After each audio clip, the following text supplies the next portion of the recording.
বিষাদ যোগ। धृतराष्ट्र उवाच धर्मक्षेत्रे कुरुक्षेत्रे समवेतायुत्सव मामका पाण्डवाश्चैव किम् अकुर्वत सञ्जय।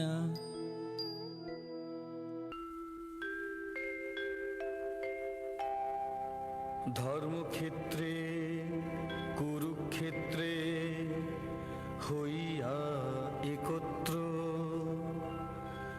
যুদ্ধকামী মম পুত্র পাণ্ডব সর্বত্র। কি করিল তারপর কহত সঞ্জয়, ধৃতরাষ্ট্র জিজ্ঞাসয়ে সন্দিগ্ধ হৃদয়। ধৃতরাষ্ট্র জিজ্ঞাসা করলেন, হে সঞ্জয়, ধর্মক্ষেত্রে যুদ্ধ করার মানসে সমবেত হয়ে আমার পুত্র এবং পাণ্ডুর পুত্রেরা তারপর কি করল? তাৎপর্য: ভগবদ্গীতা হচ্ছে বহুজন পঠিত ভগবত তত্ত্ববিজ্ঞান, যার মর্ম গীতা মাহাত্ম্যে বর্ণিত হয়েছে। সেখানে বলা হয়েছে ভগবদ্গীতা পাঠ করতে হয় ভগবত তত্ত্বদর্শী কৃষ্ণ ভক্তের তত্ত্বাবধানে। ব্যক্তিগত দৃষ্টিভঙ্গির পরিপ্রেক্ষিতে গীতার বিশ্লেষণ করা কখনোই উচিত নয়। গীতার যথাযথ অর্থ উপলব্ধি করার দৃষ্টান্ত ভগবদ্গীতায় আমাদের সামনে তুলে ধরেছে অর্জুনের মাধ্যমে, যিনি স্বয়ং ভগবানের কাছ থেকে সরাসরিভাবে এই গীতার জ্ঞান লাভ করেছিলেন। অর্জুন ঠিক যেভাবে গীতার মর্ম উপলব্ধি করেছিলেন, ঠিক সেই দৃষ্টিভঙ্গি ও মনোবৃত্তি নিয়ে সকলেরই গীতা পাঠ করা উচিত। তাহলেই গীতার যথাযথ মর্ম উপলব্ধি করা সম্ভব। সৌভাগ্যবশত যদি কেউ গুরু পরম্পরা সূত্রে ভগবদ্গীতার মনগড়া ব্যাখ্যা ব্যতীত যথাযথ অর্থ উপলব্ধি করতে পারেন, তবে তিনি সমস্ত বৈদিক জ্ঞান এবং পৃথিবীর সব রকমের শাস্ত্রজ্ঞান আয়ত্ত করতে সক্ষম হন। ভগবদ্গীতা পড়ার সময় আমরা দেখি অন্য সমস্ত শাস্ত্রে যা কিছু আছে তা সবই ভগবদ্গীতায় আছে। উপরন্তু ভগবদ্গীতায় এমন অনেক তত্ত্ব আছে যা আর কোথাও নেই। এটি হচ্ছে গীতার মাহাত্ম্য, এবং এই জন্যই গীতাকে সর্বশ্রেষ্ঠ শাস্ত্র বলে অভিহিত করা হয়। গীতা হচ্ছে পরম তত্ত্ব দর্শন, কারণ পরমেশ্বর ভগবান শ্রীকৃষ্ণ নিজে এই জ্ঞান দান করে গেছেন। মহাভারতে বর্ণিত ধৃতরাষ্ট্র ও সঞ্জয়ের আলোচনার বিষয়বস্তু হচ্ছে ভগবদ্গীতার মহৎ তত্ত্ব দর্শনের মূল উপাদান।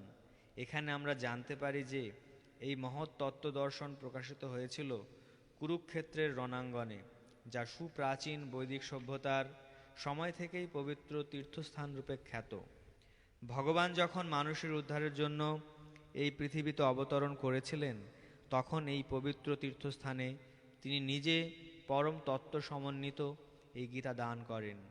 এই শ্লোকে ধর্মক্ষেত্র শব্দটি খুবই তাৎপর্যপূর্ণ, কারণ কুরুক্ষেত্রের যুদ্ধক্ষেত্রে ভগবান শ্রীকৃষ্ণ অর্জুন তথা পাণ্ডবদের পক্ষে ছিলেন। দুর্যোধন আদি কৌরবদের পিতা ধৃতরাষ্ট্র তাঁর পুত্রদের বিজয় সম্ভাবনা সম্বন্ধে অত্যন্ত সন্দিগ্ধ হয়ে পড়েছিলেন। দ্বিধাগ্রস্ত চিত্তে তাই তিনি সঞ্জয়কে জিজ্ঞেস করেছিলেন, আমার পুত্র ও পাণ্ডুর পুত্রেরা তারপর কি করল? তিনি নিশ্চিন্ত ছিলেন যে তার পুত্র এবং পাণ্ডুপুত্রেরা কুরুক্ষেত্রের বিস্তীর্ণ ভূমিতে যুদ্ধ করবার জন্য সমবেত হয়েছিলেন, কিন্তু তবুও তার অনুসন্ধানটি ছিল তাৎপর্যপূর্ণ। তিনি চাননি যে পাণ্ডব ও কৌরবদের মধ্যে কোনো আপোষ মীমাংসা হোক, কিন্তু তিনি চেয়েছিলেন যুদ্ধে তার পুত্রদের ভাগ্য সুনিশ্চিত হোক।